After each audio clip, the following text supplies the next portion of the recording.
right, so many of you have asked me for my tips and tricks when it comes to making crow friends, so here they are. Number one, though, before we get started, it is not your job to keep anybody alive. Your goal should be to just treat like a single bird or a pair. You just need, boom, one friend like that. See, one little friend comes by, great. If you have a whole flock in your neighborhood that's coming to your house every day, or if you're worried that if you go on vacation, your birds are not going to get enough food, you are doing it wrong. You're just treating. You are not sustaining. Why is that so important? Because crows are predators and they're messy.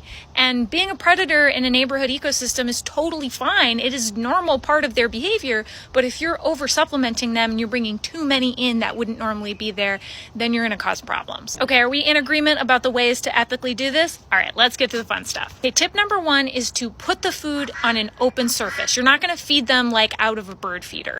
Something like this is ideal. See, the bird can fly to it. It's very open. It's got a lot of paths. That is going to make them feel so much more comfortable. Tip number two, don't stare at them, especially if you're first getting started. They're very attentive to human gaze. If they see you watching them, they're going to get really nervous and they're not going to come down. So feel free to just put the food out, go back in your house, at least to begin with.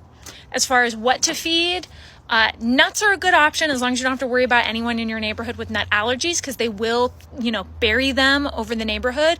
Another really good option is pet kibble. And if you want to be a superstar, you can pre-soak it like this, because dry pet kibble is just like a little bit too dry for them. So they're going to soak it anyway. So just like keep something like this in your refrigerator. They'll love it. This is literally the amount of food that you would need to give out. This will keep them coming. This will build your relationship, but this just isn't enough to attract more crows to your area than would normally be there. And it's not going to be enough to create any kind of problematic dependency. See, he's so hungry. He's so ready. So I've just put my food out and now I'm just going to step away, turn my back, go. See, so comfortable. If, say, though, you were dealing with really nervous crows that weren't coming, but you could see them around the neighborhood, then one good option is take your food, something brightly colored like this, and throw it really high in the air, get their attention, and then that's kind of what you're hoping will happen. So just to quickly review, right, you're only trying to feed one or two birds, you're just treating them, you're not sustaining them.